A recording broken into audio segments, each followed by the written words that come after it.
Welcome to the deep dive. We're here to cut through the noise and really bring you the essentials.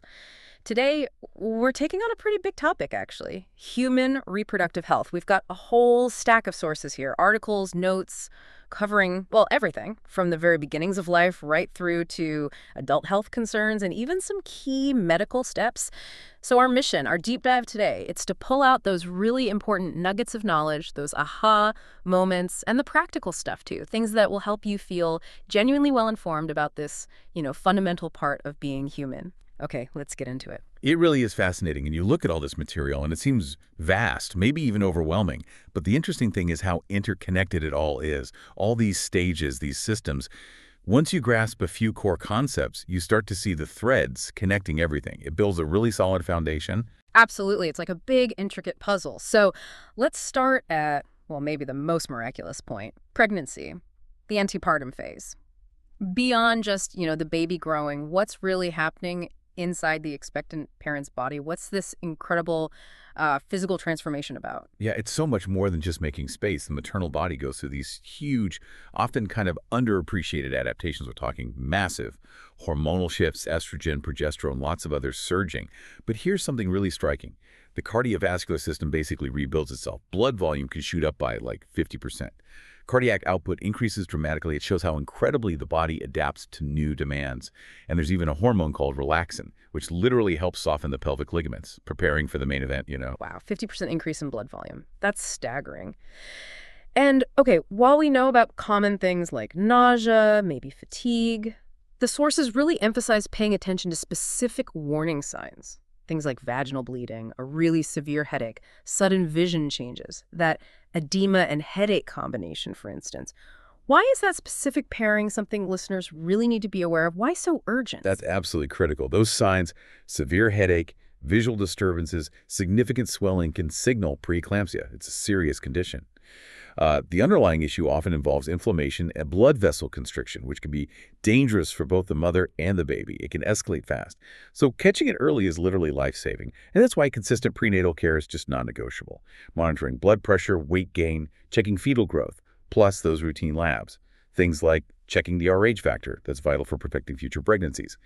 And screening for GBS, Group B strep, helps protect the newborn from potential infection during birth. It's all part of that safety net. Right, that proactive monitoring makes so much sense. So as pregnancy moves along, it all leads up to labor, this dramatic culmination. What's actually happening physiologically when the body kind of decides, okay, it's go time? What's the science behind that? Well, labor is like a complex biological conversation. You've got maternal hormones, especially oxytocin and prostaglandins, interacting with signals from the fetus, like cortisol and the physical stretch of the uterus. It all comes together. Physiologically, the cervix starts to efface. That means shorten and thin out and dilate or open up. And then you get those rhythmic uterine contractions, pushing the baby down through the birth canal. So really coordinated cascade. A coordinated cascade, I like that. But it sounds intense. And the materials draw a clear line between true labor and false labor.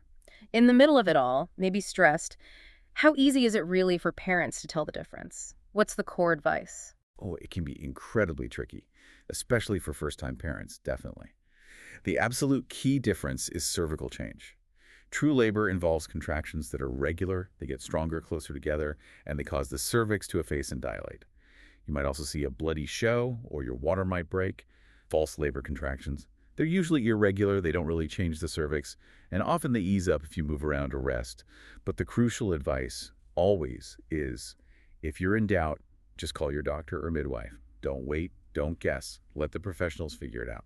That's really important advice. Don't try to tough it out alone. Okay, so during labor, the sources mention critical monitoring tools, fetal heart rate, FHR, and tracking maternal contractions. What are these actually telling the medical team? Why is that information so vital? Right, so the FHR tracing, usually the top line on the monitor, gives us a window into how the baby is doing. We look at the baseline rate, variability, any accelerations or concerning decelerations. A healthy pattern generally means the baby is getting enough oxygen. The bottom line tracks the mom's contractions, how often they're happening, how long they last, their intensity. This helps gauge labor progress, but also ensures the contractions aren't too strong or frequent, what we call tachysystole, which could potentially stress the baby. And then there's positioning, how the baby is situated. Ideally, you want occiput anterior, baby's head down, facing mom's back. That's the easiest path out, generally. Occiput posterior, baby facing mom's front, can mean a tougher time pushing, maybe more back labor. And of course, there's breech, feet, or bottom first. We also know when the membranes rupture, if it happens on its own, SROM, or if it's done artificially, ARM. Occiput anterior. Okay, so that's the goal position. Got it. And what about interventions during labor? Besides, comfort measures like breathing or movement, what medical help might come into play, and what's key to know? Well, oxytocin, often known by the brand name Pitocin, is commonly used. It can start labor or make contractions stronger if they've slowed down. It's very effective, but it absolutely requires careful, continuous monitoring. We watch the baby's heart rate and the contraction pattern very closely. Too much oxytocin can lead to that tachysystole we mentioned, potentially reducing oxygen flow to the baby. For pain relief, sometimes an opioid like butorphanol is used. An interesting thing about butorphanol is that it's an agonist-antagonist. That means it provides pain relief, but might have less risk of severe respiratory depression for both mom and baby compared to, say, full opioid agonists. Still needs careful watching, of course. Okay, so careful monitoring is the theme there. Now, moving past the intensity of labor itself, the body starts another major shift, the postpartum period, the fourth trimester, as it's often called. This isn't just about healing, is it? It's another significant transformation. Sure. What are the big physiological things happening now? Exactly. The main event postpartum is uterine involution. That's the uterus shrinking back down toward its pre-pregnancy size. This clamping down is absolutely vital to prevent excessive bleeding. Hormonally, it's another roller coaster. Estrogen and progesterone levels drop dramatically. If breastfeeding, prolactin and oxytocin levels surge. Oxytocin actually also helps the uterus contract. The biggest immediate risk in this period is postpartum hemorrhage. Most often, it's due to uterine atony, basically. The uterus fails to contract firmly enough, leaving blood vessels at the placental site exposed. That sounds incredibly serious. So what are the normal signs someone should expect during recovery versus those really critical abnormal signs that need immediate attention? Okay, so normally you'll experience lochia. That's the vaginal discharge after birth. It changes over time, starts as red rubra, then becomes pinkish-brown serosa, and finally yellowish-white alba. That progression is normal. Abnormal signs are things you cannot ignore. Really heavy bleeding, like soaking more than 1 pad an hour or passing large clots. Also, lochia with a foul smell could indicate an infection. And crucially, any signs of postpartum depression or anxiety, persistent sadness, feeling overwhelmed, difficulty bonding. These need assessment. So nursing care focuses on checking the fundus at the top of the uterus, making sure it's firm, monitoring the lochia, and checking perineal healing. We really encourage breastfeeding, partly because that oxytocin release helps the uterus contract, reducing bleeding risk. And screening for postpartum depression is standard vital practice now. Right. And the sources also highlighted something really specific and important for some pregnancies, RhoGAM, that immune globulin.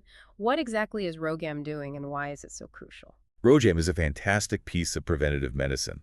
It's for Rh-negative mothers who might have been exposed to Rh-positive blood from their baby during pregnancy or delivery. Yeah. What it does is it essentially prevents the mother's immune system from creating antibodies against that Rh-positive factor. It sort of mops up any fetal cells before her body reacts. Why is this so important? Because if she did develop those antibodies, they could cross the placenta in a future pregnancy with an Rh-positive baby and attack the baby's red blood cells. This can cause severe anemia, jaundice, even be fatal for the fetus. So RhoGAM protects future pregnancies. It's really quite remarkable. Patient education on this is key. That's incredible foresight in medicine, protecting future potential. Okay, let's pivot now to the brand new arrival, the newborn. Talk about a transition from floating comfortably inside to, well, breathing air, living outside. What are the biggest physiological challenges they face in those first minutes and hours? Oh, it's arguably the most radical physiological shift we ever make. First, they have to initiate breathing, take that freeze breath, expand their lungs fully with air instead of fluid. At the same time, those fetal circulatory shunts like the ductus arteriosus and foramen ovale, which allowed blood to bypass the lungs in utero, have to close down rapidly. Blood needs to go to the lungs now. And then there's thermoregulation. Keeping warm, newborns lose heat very easily and don't have great mechanisms yet for generating it, so maintaining their body temperature is a huge immediate challenge. There's so much happening all at once. With all that going on, what are the absolute first things healthcare providers are checking? The immediate assessments to make sure the baby is adapting okay. The APGAR score is key. Done at 1 minute and 5 minutes after birth. It quickly assesses 5 things: heart rate, respiratory effort, muscle tone, reflex irritability, and color. Gives a score out of 10. is a rapid snapshot of the newborn's condition and need for support. We also check those primitive newborn reflexes, the Moro or startle reflex, rooting, sucking, grasp. Their presence tells us about neurological function. And of course, basic vital signs. Heart rate, typically 110 to 160 beats per minute. Respiratory rate, 30 to 60 breaths per minute. And temperature, ideally between 97.7 and 99.5 Fahrenheit or 36.5 to 37.5 Celsius. Okay, APGAR reflexes vitals. Got it. And beyond just checking things, there's some standard procedures, interventions right after birth. I've heard about these. What are they, and what specific problem is each one designed to prevent? Yes, these are really important preventative standards of care. First, vitamin K injection. Newborns have very little vitamin K because their gut bacteria, which normally produce it, aren't established yet. Vitamin K is essential for blood clotting. So the shot prevents vitamin K deficiency bleeding or hemorrhagic disease of the newborn, which can be very serious. Then there's erythromycin eye ointment. This protects against ophthalmia neonatorum, a severe eye infection babies can get if the mother has chlamydia or gonorrhea. It can cause blindness if untreated. And finally, the first dose of the hepatitis B vaccine. This starts their protection against Hep B virus, which can cause chronic liver disease later in life. It's about long-term prevention. Wow, each one targets a specific, potentially serious risk. Amazing. The sources also mention some interesting and totally normal things you might see on a newborn. Milia, vernix, Mongolian spots. What are those? Just for reassurance. Right, good to mention those. Milia are those tiny little white bumps, often on the nose or chin. They're just blocked oil glands, totally harmless, and they disappear on their own. Vernix caseosa is that white, cheesy, greasy substance covering the baby's skin at birth. It actually protected their skin in the amniotic fluid. It's the natural moisturizer and barrier. And Mongolian spots are those flat, bluish-gray or purplish patches of pigmentation, often on the lower back or buttocks. More common in babies with darker skin tones. They look like bruises but aren't, and they usually fade over time. Completely benign.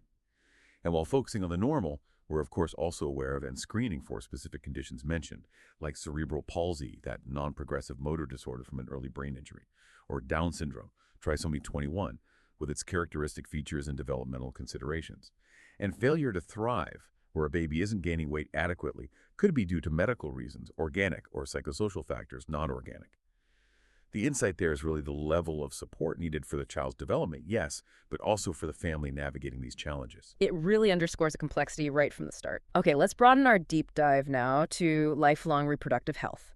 Moving beyond birth, the sources talk about sexuality as this complex interplay. What are some of those interacting factors? It's not just biology, is it? Not at all. It's incredibly multifaceted. Yes, there's the biological component, but psychological factors, things like self-esteem, body image, past experiences play a huge role. And then you have cultural norms, societal messages, religious beliefs, social learning. They all weave together to shape our sexual identity, attitudes, and behaviors. Common issues people might face related to sexuality often involve anxiety, perhaps performance issues, dysfunction, or dealing with altered body image after illness or surgery. The key takeaway, especially for healthcare interactions, is the need for non-judgmental, open, inclusive communication. And of course, consistent education about STI prevention and safe practices. Creating that safe space is vital. That makes sense. Okay, another big area, family planning and contraception. For many people, this is fundamentally about choice and having control over their lives. What are the main categories of methods out there, and what's the absolute must-know information about them? Right. Choice is central. Broadly, we categorize them. You've got hormonal methods, the pill, the patch, injections like Depo-Provera, implants like Nexplanon, hormonal IUDs. These generally work by stopping ovulation, thickening cervical mucus to block sperm, or thinning the uterine lining to prevent implantation. Lots of different mechanisms there. Then there are barrier methods, condoms, male and female, diaphragms, cervical caps, which physically block sperm from reaching the egg, and then permanent methods, tubal ligation for women, vasectomy for men. But here's the absolutely critical point, and it gets missed sometimes. Only condoms also provide protection against sexually transmitted infections. Hormonal methods, IUDs, sterilization, they don't protect against STIs. That's a crucial distinction. Such a critical point. And speaking of hormonal methods, the sources really flag a serious potential side effect. That increased risk of blood clots, DVT, PE, and even stroke, especially for smokers over 35. What's going on there? Why is that combination particularly risky, and what's the bottom line advice? That's a really important warning. Both smoking and combined hormonal contraceptives, those containing estrogen, independently increase the risk of blood clots. When you combine them, especially in women over 35, that risk doesn't just add up, it multiplies. It's a synergistic effect, significantly raising the danger of serious events like a deep vein thrombosis or pulmonary embolism. So the bottom line advice is crystal clear. If you are over 35 and you smoke, you should not use combined hormonal contraceptives. There are other safer options available. And for anyone using hormonal birth control, it's vital to know the warning signs of a potential clot. The acronym AC Salitas is helpful. Abdominal pain severe, chest pain sharp or shortness of breath, headaches severe, eye problems, vision loss or blurring, and severe leg pain. Any of those warrant immediate medical attention. AETS. Okay, that's a really important takeaway. Now, shifting gears a bit to other common adult concerns, infertility and menopause, both significant life transitions. Beyond the medical definitions, what did the sources highlight about maybe the emotional side of these experiences? Immensely significant emotionally. Infertility defined as not conceiving after 12 months of trying or 6 months if the woman is over 35 carries a huge weight. It causes very ovulatory problems, blocked tubes, male factor issues like sperm abnormalities, but the journey itself, the testing, the treatments, the uncertainty, it often involves a lot of stress, grief, anxiety. Emotional support is just as critical as the medical side. Menopause, that natural end of menstruation, usually around age 51, is also profound. It's driven by the decline in estrogen and progesterone. Symptoms like hot flashes, night sweats, vaginal dryness are common, but there's also the increased risk of osteoporosis due to bone density loss, potential mood changes, sleep disturbances. So management involves addressing symptoms, maybe discussing hormone replacement therapy, weighing its risks and benefits carefully, and definitely lifestyle changes. Calcium, vitamin D, weight-bearing exercise for bone health. Right. And related to menstrual cycles, the sources briefly mention common disorders like dysmenorrhea, painful periods, menorrhagia, which is heavy bleeding, amenorrhea, the absence of periods, and PMS, or the more severe PMDD. What struck you about these? Perhaps how common they are, yet maybe how often they're just sort of put up with. Exactly that. What's striking is how frequently these conditions, which can really impact someone's daily life, work, and well-being, are often normalized or dismissed. Oh, it's just cramps. While treatments like NSAIDs for pain, sometimes oral contraceptives to regulate cycles, or even simple things like heat therapy can help manage symptoms. The deeper insight is the need to actually recognize these as legitimate health issues that deserve proper assessment and management, not just something to be endured silently. It's about quality of life. A really important point. Okay, let's talk about erectile dysfunction, ED. It's quite common. What did the sources reveal about the underlying causes? Is it usually just one thing or more complex? It's often much more complex than people assume. The pathophysiology is diverse.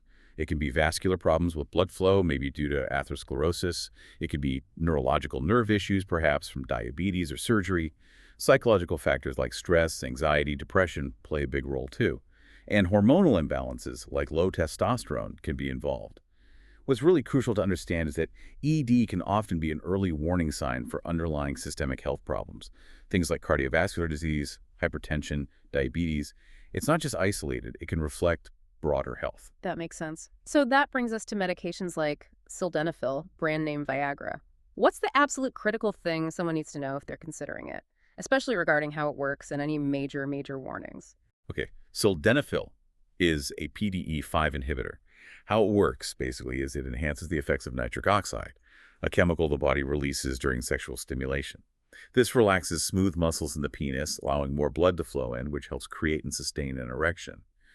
But the most critical safety warning, and this is non-negotiable, is that it absolutely cannot be taken with nitrate medications. Nitrates are often used for chest pain, like nitroglycerin. Taking them together can cause a sudden, severe, potentially fatal drop in blood pressure. It's a major contraindication. Patients also need to know about priapism and erection that lasts longer than 4 hours. That's a medical emergency and needs immediate treatment to prevent permanent damage to the penis. Wow. Okay, that nitrate interaction is incredibly important to highlight. All right, let's move into our final major section. Sexually transmitted infections, or STIs. Not always the easiest conversation, but truly understanding STIs is vital for your health, your partner's health. Knowledge really is power here. Absolutely. And the foundation for dealing with STIs effectively is non-judgmental communication from healthcare providers, between partners, and consistent prevention strategies, plus recognizing the importance of screening. Because so many STIs can be asymptomatic, especially initially. People might not know they have one. Okay, so let's do a quick rundown of some key STIs mentioned in the sources. Maybe focus on a distinctive feature or a crucial point for each. Sure, let's hit a few highlights. Gonorrhea and chlamydia. These are very common bacterial STIs. Key point: often asymptomatic, especially in women, making screening important. They're curable with antibiotics, but untreated can cause serious issues like pelvic inflammatory disease, PID, and infertility. Incubation is typically short, maybe 2 to 8 days. Syphilis. This one's bacterial too, but progresses in stages if untreated. Starts often with a painless sore, a chancre. Later stages can involve rashes, fatigue, even serious neurological or heart problems years later. Curable with penicillin, but follow-up testing is crucial, 3, 6, 9, 24 months, to ensure it's gone. Incubation is longer, maybe 3 to 6 weeks. HPV, human papillomavirus. This is viral. Huge insight. It's the main cause of cervical cancer and linked to other cancers too. Some types cause genital warts, but many infections cause no symptoms and clear on their own. The HPV vaccine is a major preventative tool. HSV, herpes simplex virus, type 1 usually oral, type 2 usually genital, but they can cross over. Characterized by painful blisters or ulcers that recur. It's a lifelong viral infection, no cure, but antiviral meds can manage outbreaks and reduce transmission risk. And briefly, things like yeast infections, fungal, often itching cottage cheese discharge, bacterial vaginosis or BV, bacterial imbalance, often fishy odors, importantly males don't get BV, and trichomoniasis, parasitic, often frothy discharge. Yeast needs antifungals, BV and trich need antibiotics. That's a really helpful, quick overview, hitting the key distinctions. And it just drives home that point again, doesn't it? That while many contraceptives are great for preventing pregnancy, only condoms offer that dual protection against most STIs. So important to remember. Wow, we have really covered a massive amount of ground today. From the absolute miracle of conception and pregnancy, the incredible transition of the newborn, right through lifelong reproductive health, common concerns, and preventing infections. So, what's the big takeaway here? I guess it means our bodies are just unbelievably complex, aren't they? And incredibly resilient, constantly adapting. And hopefully for you listening, you now feel like you have a clearer map, some really useful insights to navigate this vital area of health. I think that's right. And if you connect it all, it really shows that reproductive health isn't just the separate thing about having babies. It's deeply woven into our overall physical and mental well-being throughout our entire lives. Understanding these processes, these risks, these interventions, it genuinely empowers you to make better, more informed decisions about your own health and advocate for yourself effectively. Definitely. So here's a final thought to leave you with. Consider the incredible symphony of hormones and physiological shifts needed just for pregnancy alone. Or think about the precise way a drug like sildenafil works and its critical interactions. What other hidden complexities might be operating in other areas of our health that we tend to take for granted?